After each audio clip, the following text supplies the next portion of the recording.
everyone, welcome back to the channel again. Today we're back on GT Sport and we're back with a track guide for the Daily Race C that has started today. Obviously today is the day that the rotation starts and we get 3 new tracks to last the whole week again. So I haven't really bothered with these daily races recently. I've been staying away from them, obviously concentrating on FIA, but I saw this come up, Group 3 at Suzuka, and quite a nice combination. However, it does look like the Ford again is a little bit OP in terms of qualifying. However, I think in race conditions the Ford is maybe not quite as fast as some other cars consistently. I think once you're used to the Ford, it will be faster. And also, one thing I will say about the Ford, I did a race with it, the fuel saving ability of this car, in my view, if you can get yourself a good qualifying lap in, this is the best car to go to maintain your position, because you're not going to get overtaken in this Ford.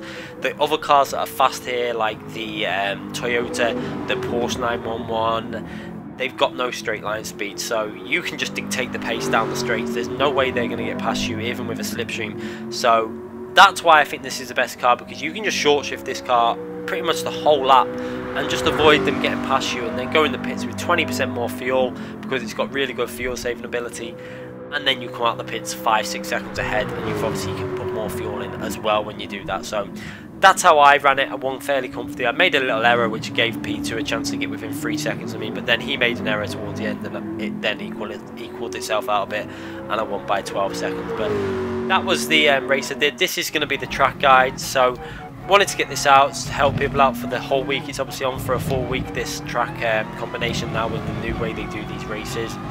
Hopefully something might change soon, but while it's like this, I thought I'd get it out. I have done track guides in the past, but this is obviously for a very different car at this track, and obviously new tyre model. So let's have a little look. Going into turn 1, you're going to have to brake very early with this car because you're carrying so much more speed. Look at 161 already at this point, so braking before the 50 board, down into 4th gear, and then you really want to try and get the car to bite it into that apex as hard as possible and downshift it into 3rd pretty much as you do that, and try and kick the rear out slightly. It's something, it's quite hard, but you've got to really try and do it to try and line the car up for this next corner. You can see limited amount of accelerator put in, just a short 50% throttle until I feel confident that I can put full throttle down in this Ford. Obviously a lot of power in this car, and it will bite you if you try and be too aggressive. Into this next left hand corner, down into 3rd gear, staying in 3rd gear, sorry, and just a little lift off the throttle, nothing massive you see there, just a brief little lift, and let the car coast through to the corner, and then back on the throttle, just a 20%, 25%, and then a squirt of power before again lifting off before this. You want to stay as close to this curb as possible. A little bit of brake pressure put in just to line the car up into that apex, and then again squeezing that throttle to try and kick the rear out to get it back in line to this left hand corner.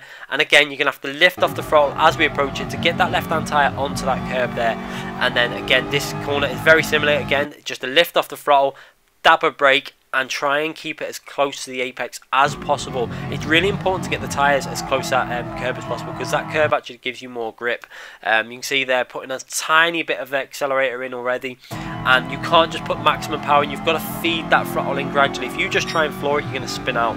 And then again for this corner, you're going to have to lift off the throttle with this car. A lot of the other cars can take a lot of speed through here and just keep the foot pretty much planted near enough all the way through the corner. The Ford can't do that. You need to give it a little bit of respect, lift off the throttle, and then on the throttle as you come out the corner and work your way into the really fast right hand corner, which is taken in 4th gear in this car. You can see I upshift just before it's a 5th gear so that you can then downshift to 4th gear using that black box on the left hand side as a brake reference, and you can cut this corner. Look how much I take off this. Obviously this is not FIA settings, this is daily race settings, so you can cut a little bit more off that corner. And again for this corner you really do need to be looking to brake a little bit earlier than you would expect. Obviously you're in a faster car, and I go down into 2nd gear and trying to cut this corner very slightly. Again, you want to get your right hand tyre on that green bit of Astro there. If you hook it up nicely, you'll be able to get into 3rd gear fairly early. You can see they're squeezing the power up into 3rd gear as we come out the corner. Nearly put too much throttle on and nearly lost the rear. Managed to save it just about, but lost a bit of time. Going into the next corner, you're going to brake again very early, just before the curb ends on that right hand side. You're going to be looking to brake down into 2nd gear and then 1st gear as we approach the apex. And you can't really take a tight line for this corner, because if you put too much steering angle in with the Ford and get on the power, you will find it will kick the rear out. So you've got to try and be very gentle with the steering through that corner, and then work your way out and accelerate now flat out all the way into the really fast left hand corner. And you can see this car is going so much faster than other cars. You're going to have to brake a little bit earlier. Just watch how much earlier. Normally you brake close to that grey bit of tarmac. I'm already braking there very early, and it's because I'd rather take a smoother line through this corner down into third gear. Braking earlier then gives you the ability to line it up perfectly for this apex, clipping the curb on the left hand side. Pretty much perfect there. Brief little squeeze of power down into second gear and then back to third gear. That's just me playing with the gears just to try and get some the way I want the momentum of the car to go down into second gear. And again, early upshift into third gear and clipping the apex that curve is really important to do that, and then get on the power as early as possible onto the straight. The earlier you put the power on there, it will make up some time. You can see the ghost starting to drop back in the mirror just briefly, then that's because I got on the power pretty much perfectly, a fraction earlier than what I did on the other lap. This is a very tricky corner, and this is really important. I backed out of this a little bit. I took it very safe, but you want to be lifting just on that 50 ball pretty much and clipping that curb. You can see I only took 140, 141 through that corner and left a lot of space on the right hand side because I didn't push it anywhere near as much as I could. I could have took a lot more speed. Then braking in between the 150 and the 100 there on the left hand side, down into second gear, and you can cut a lot of this corner. I didn't take as much as I could have done here. Obviously FIA settings you can't, but daily race settings you can take a lot more than what I did there. Lost out again on that corner a fair, maybe a tenth or so. This corner I took quite a bit off and actually used pretty much the limits of what's available. You can see got away with that one, no penalty. You can cut quite a lot of that, and then on the power as early as possible all the way to the finishing line, making sure you stay to the right hand side as much as possible and going over the line for a 1 minute 59.2. Now obviously a few areas where I could have took a lot more speed through the 130R. Probably could have took an extra 3-4 miles per hour, and then the first part of that chicane where I didn't cut it as much as possible, so there was potential to get this lap a lot faster. Obviously I just want to get this guide out. I did it very early this morning, got the lap done, recorded it all, and then wanted to get this video out for today. I did have the top 24 race also to upload, but that's going to be tomorrow. Now I wanted to get this out today. Obviously this starting today, I think it's more beneficial to get it out on the day that it's been renewed. We're going to have a little look at the lap now. You can see I'm going to try and point out the areas where I possibly lost a bit of time. This corner didn't quite hook up as much as I would have liked. You can see left a lot of space to the right hand side. Then that reduces the speed you can take through this corner. Probably could have done that a fraction better, not massive amount, but maybe half a tenth there or a tenth. Then going into the two right hand corners, there's no real fault with this bit here, but then the second part you're going to see I tried to get on the power too early, and it was on the curb that caused it, and maybe lost out half a tenth there.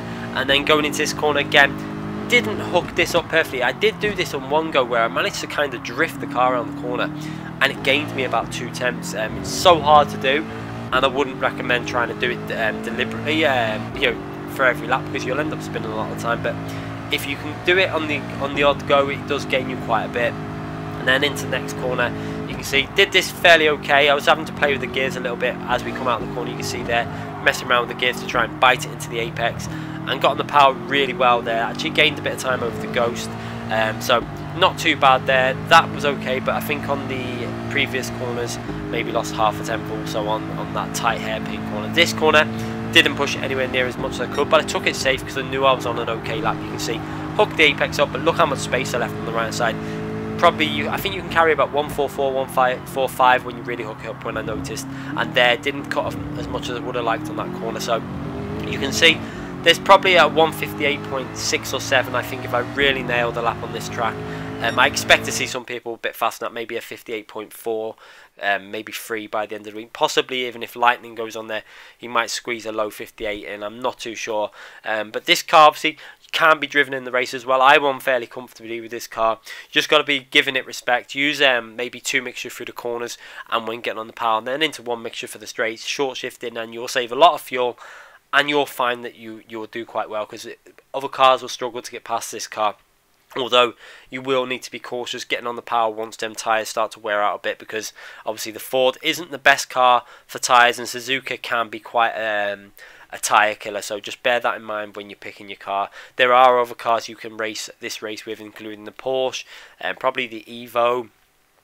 The AMG GT3 also is not a bad car at this track. I don't think it's fastest, but it's very stable. So there's plenty of options out there to pick. I think the FT01, also the Toyota, also a very good car at this track. So loads of options. I hope this video anyways helped you out.